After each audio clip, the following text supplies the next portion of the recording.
Hey guys, okay, so I've been meaning to do this video for a while. Um, the on August the 21st, so this month, the soldiers that died overseas, more particularly Vietnam, will finally their bodies will be brought back to New Zealand, and there's been quite a history up to this point. I mean, when was Vietnam? 30 more than 30 years ago, is it now? Um, and they're still not home. Uh, a lot of politics involved in this.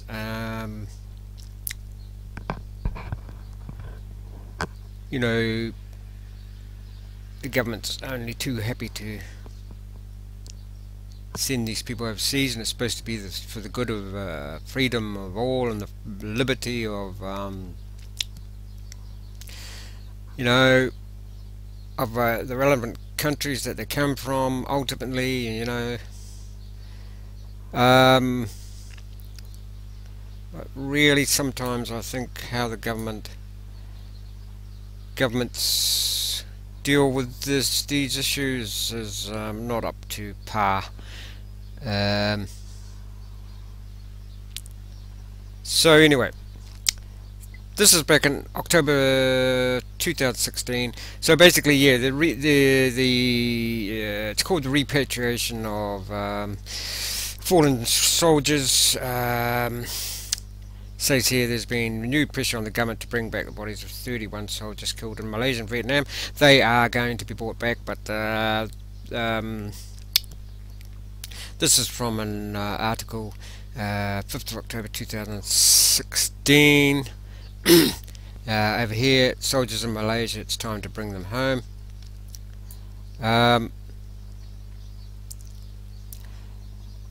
If we look down here, and the law regarding bringing soldiers home has changed over the years too, and we'll get into that. All New Zealanders who died during service overseas since the mid 70s have been repatriated, but not the ones initially who died in Vietnam. Repatriation was last considered by both governments have been slack in this. Repatriation was last considered by the Labour government in 2007, which decided against any changes. Now, some people will say, well, and some families of the guys that died over there were happy, well, not happy, but okay with leaving there, but a lot weren't. And I personally think they should be brought back regardless, really. This is where they belong. And then, of course, John Key last year, so that was 2015, ruled out bringing home the soldiers. So yeah, no surprises with John Key there. Actually, the Australian government has brought all their soldiers back. So even the Australian government has been quicker to act on this than New Zealand government. Now hold on, I'll see if I can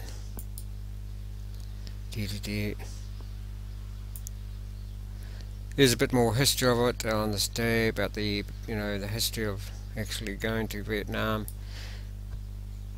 750 gunners, 4 were killed and 1 died of his wounds. Many others were wounded. The 161 battery was involved in 17 major operations, including the Battle of Long Tan in 1966, the Tet Offensive, and Operations Coral and Balmoral in 1968. It was withdrawn in 1971. Now, here's a few guys that were there talking about it. Apparently Kingi Toro of Ngāpuhi was one of the first New Zealanders sent to Vietnam. He was 23 at the time. Now, quite interesting what he says about that, because I've never heard of about this before. Mr. Toro describes jungle warfare as frightening.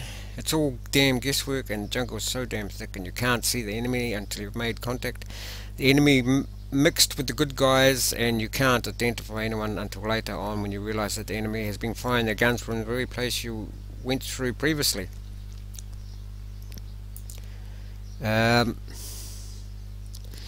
But I found this just interesting. He said the New Zealand troops did things differently from their American counterparts.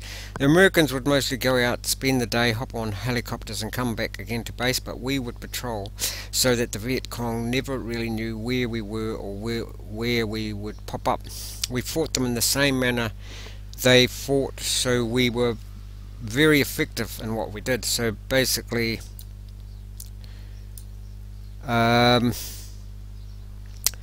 you know, that seems like a better way to do it, I would say. But, you know, not judging the Americans there. But if you're going to, you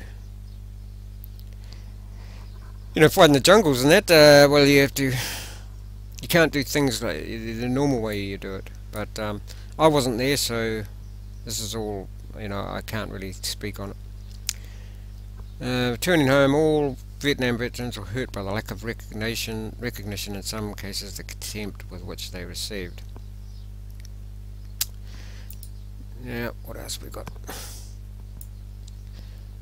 The New Zealand Defence Force is already planning its next repatriation from mission to Malaysia following the arrival of the remains of 3. So three have already been brought back. The Defence Force is planning to repatriate 29 service personnel and 1 child from Malaysia and 1 personnel from Singapore. The arrival back on home soil is being planned for August. I'm pretty sure it's August the 21st.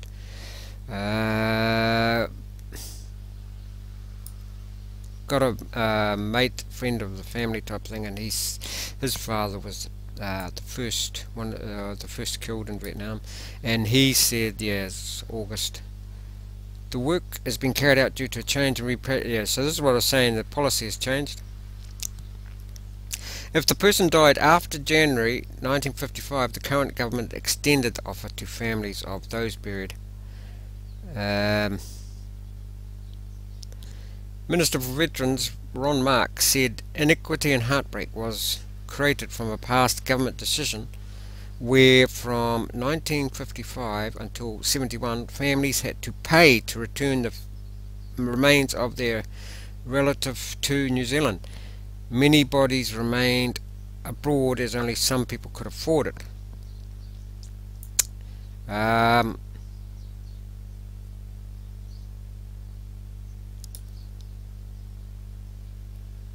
I can't speak for any families, obviously, but you know, if my father or brother or whatever went overseas to fight, supposedly, you know, for the good cause and your country and etc. and liberty, and then that your own government was not willing to pay to get them back, I wouldn't be a happy chappy. He said the project and the government's extension of the offer of repatriation to several other countries were the right thing to do and should have been done a long time ago. Absolutely. Repatriation has been a government cost for fallen service personnel from 1971. The project is expected to cost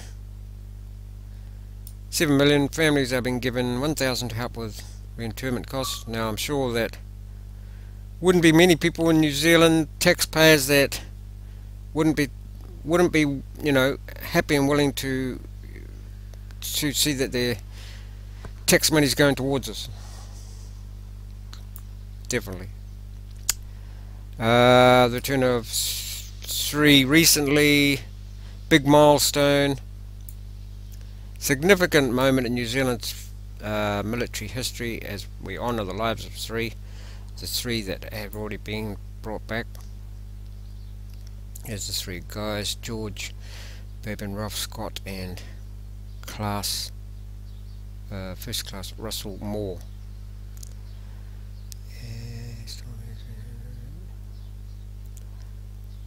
So yeah, it's been a long drawn out thing, and hopefully you know, finally going to get some disclosure. There's history of it.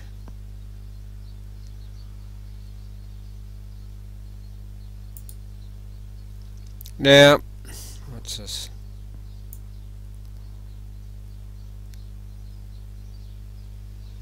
There we go.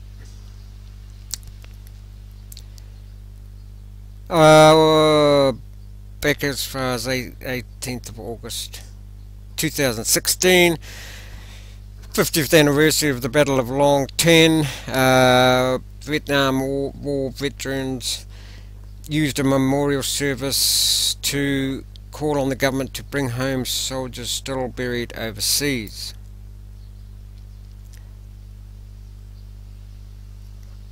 The Battle of Long Ten was fought in August 1966 and involved the Royal New Zealand Artillery's 161 Battery. 37 New Zealanders died in the war, and while the majority are buried back home, 7 are buried in Malacca, Malaysia.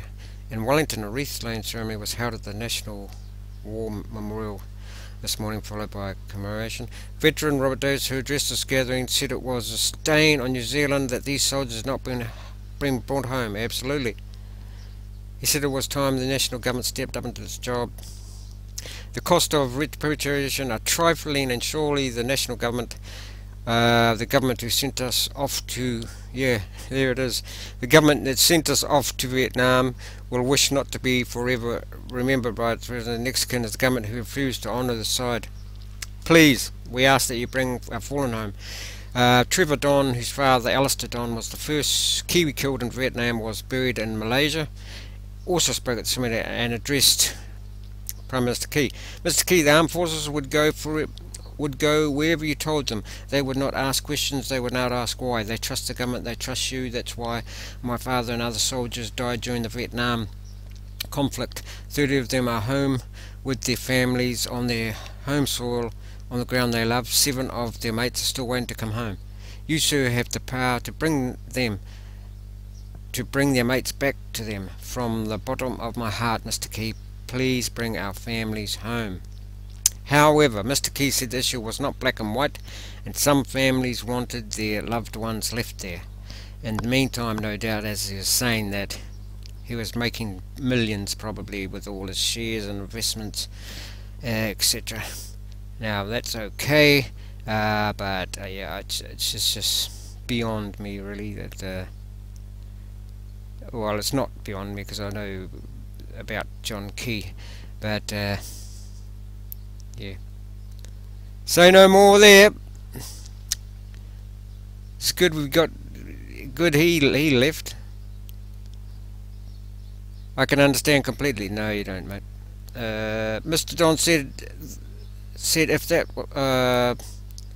I don't think it's completely useless because some families don't want this thing. Now obviously, and then you know, now Key says that some people don't want theirs brought back. Now so Trevor Don says what's blatantly obvious to everybody except John Key. If that was the case, then soldiers should be back on a case-to-case basis.